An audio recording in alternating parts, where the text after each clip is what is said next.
Hi, this is 365801 and this is a Buzzword 2023 Reading Challenge TBR and recommendations video.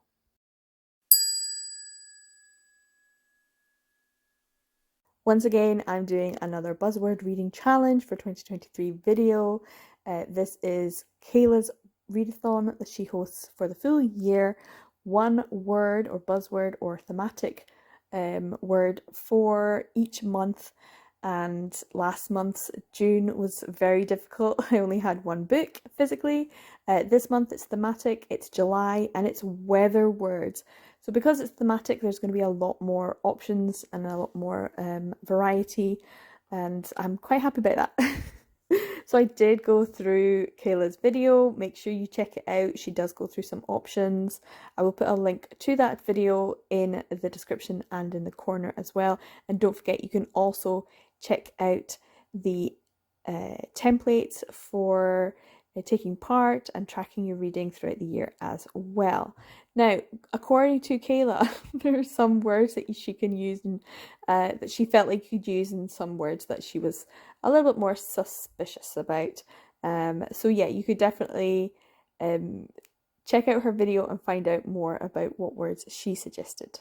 So the first thing that I usually do is go to my spreadsheet and search some of the words and see what comes up. And so some of the books that come up are in this collection and some are in my other collection.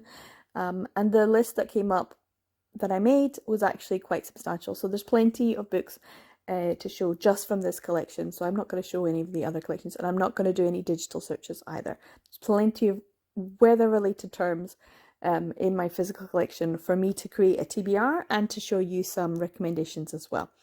So yeah, I just ended up going through my drawers, so let's do that. The first one that I came across was a Kitty Media title, and I haven't read a lot of Kitty Media titles, and this is Thunderbolt Boys Excite, a 2-volume series by Asami Tojo, with the word thunder in the title. Now, as I said, I don't read a lot of Kitty Media. I'm going to have to rectify that, and I have not read this title, so I don't actually know very much about it. I do like the art style, but that's all I can say. It might be going on my TBR. Now, in the same drawer, I came across a couple of drama queen titles. The first one was Rising Storm, so Storm is in the title, by Yuzuha Ogi. Now, I do think I've read this. I'm not 100% sure because I can't quite remember the ending to it, but I know for a fact I've started it.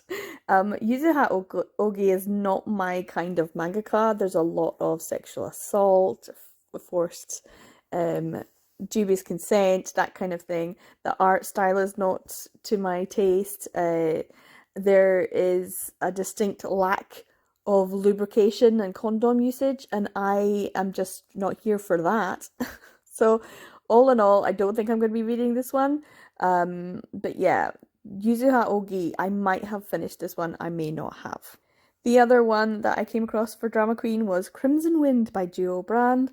And you know me and Duo Brand, we don't see eye to eye. For some strange reason, I just don't really get on very well with Duo Brand.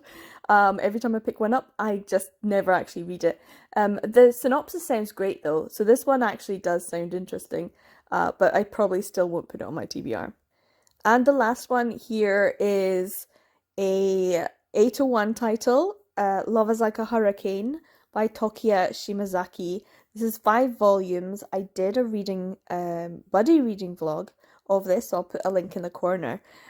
This one has a lot of the toxic tropes that we all complain about, but it is quite an old title, and I do enjoy the art style. I enjoyed it. I like the panel flowing. I like the construction of the story. I just didn't really enjoy the start of it. By the end, it was actually quite enjoyable. So yeah, it's a 5-volume series if you can get your hands on it. Love is Like a Hurricane. And I almost forgot, yes, Black Sun is a 2-volume series. Uki Ogasawara has this lovely historical, I say lovely, it's a historical BL, which you don't get a lot of, set in the Crusade period. we're not on the side of the Crusaders 100%, and neither is this BL. But we do enjoy the couple, and I do enjoy it. It's very smexy and it's a great time. Now I then moved on to another drawer, and this one has my blue titles. And the only one that we had in here that was weather related is Snow, and that's Crimson Snow by Hori Tomoki. This story involves a yakuza, a mysterious man who is injured, and he gets picked up and taken inside and cared for, and he gets a kind of budding relationship and then something more with the person who's been taking care of him. It was an okay one. It wasn't my favorite, but it was certainly serviceable. Now, I was quite surprised when I went to look at Sublime. I only have one title that would count, and that is Midnight Rain, which is also obviously a Taylor Swift song. This is by CTK, if that's how you pronounce it. It's a very mature, very adult story with a slight brooding and sort of sinister aspect. Two men, very mature, very lovely aesthetic for their bodies, but they're in a bad place, and they kind of find comfort and solace in each other. And it's a very nice one. Highly recommend. Now we're getting into some sunny ones, and That Blue Sky Feeling, a 3-volume series. This is by Viz Media, story by Okura, and the art by Komahashi. This one I have a lot of thoughts and feelings of, and at the time when I read it, I wanted to create a standalone video review, and it just was too much. There was too much going on in my head, so I really do feel like it's a high school coming of age story that I'm still undecided about how I feel about some of the aspects in this story, but I have read it, so it doesn't need to go on my TBR. Now, one that has pretty much my whole heart and soul is I Hear the Sunspot. It does have the word sun in the title, and a sunspot is a lovely place to sit. This is Yuki Fumino's wonderful series. Highly recommend. I also have a reading vlog for this one, so I'll put a link to that one as well. Highly recommend this one, even for people who do not generally enjoy BL. Now this next one is Canis, Dear Mr. Rain by Zach, and this is a Kuma title. This is the original publication. This has been republished, this particular volume, as well as the continuation, the next 2 volumes. This is one that I enjoyed. The art style is very interesting. It involves another mysterious man who's very attractive. He ends up working at a hat store and living with the owner of the hat store. And there's an element of found family to it as well. So yeah, I definitely recommend this one. I do need to pick up the rest of the series though. Now on to some Juni manga titles, and this first one is Temperature Rising. If the temperature is rising, that's something to do with the weather, right? This is a Soya Himawari title. I'm not a huge fan of Soya Himawari. I generally have a sort of, they're usually maybe a 3-star, so I don't know if this is worth reading, but I haven't read it, so it's probably gonna have to go on my TBR. On to another Juni manga title. This is Intense Rain by Hua Shinri. This one I'm not a huge fan of, so as I've already read it, it definitely won't be going on my TBR. This one involves an uke who is kind of just a sweetheart and unfortunately falls in love with someone who's an absolute douchebag. Trigger warning or content warning, this one does involve cheating, and I'm not really a fan of cheating. So even if there's a happily ever after, I'm like, you don't deserve her. You don't deserve her. But obviously in this case, you don't deserve him. You don't deserve him.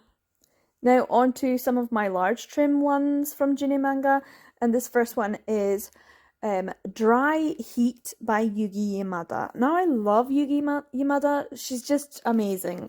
She's got such a way with words. She's very witty. She's great at back and forth. This one I know I've read. Could I tell you what it's about? No. But I do know that it has a great found family aspect. That's the feeling that I remember that I took away from it. So yeah, I'd have to do a reread, but I do remember feeling like, oh, this was a nice found family story. The next one that I picked out was hot and steamy glasses. If it's hot and steamy, that's the weather, right? You could definitely describe the weather as hot and steamy. This is a Tatsumi Kaya story. So once again, it's got a very distinct art style, which may or may not be to your taste. This one involves, I think, like workplace relationships, computer IT, salarymen, that kind of thing, but also a bit of pining, which you know I love. So yeah, it's been a while since I read it. It was one of the first ones I ever bought. So it might be worth a reread. On to another one. This one is clear skies. If the weather is clear, you've got clear skies. It's a great way to describe the weather. This is by Akira Sugano and Itsumi Ninomiya. Unfortunately, we only have the 2 volumes of this series. It did have like 4 or 5. Unfortunately, we only got these 2. There is a yaoi novel as well. This one is one of my faves from back in the day, and that's because there's a story in it for Aki, and unfortunately his story never got published, so it's a shame, but I really do actually love this duo's work. Now, another Yuki Yamada title that I haven't read, and I have 2 copies of, is Laugh Under the Sun. And I think both of them are covered in plastic, so I definitely have not read them. So they would have to go on my TBR. The next few actually are wrapped in plastic, so that means I haven't read them, so I can't say very much about the next few. This one including, I don't know. There's boxers on the front, so it's maybe a sports-related one. That's all I can guess. The next one that is also covered in plastic is Akira Kanbei and Minori Shima's Hot Limit. If something is hot, you could say the weather is hot. How's the weather? It's hot. So I thought this might be appropriate. This mangaka Akira Kanbei's art style is also not 100% to my taste, but I have read a few things. She does have some stuff on Futekia as well. And another one covered in plastic, so I have not read, is Endless Rain by Yuya. So yes, once again, this will have to go on my TBR as a possibility to read for this month.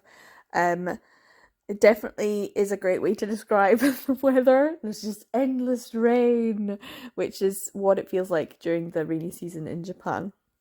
Now, the last one I have to show you is one I have actually read. This is Yuko Kuwabara's Blue Sky.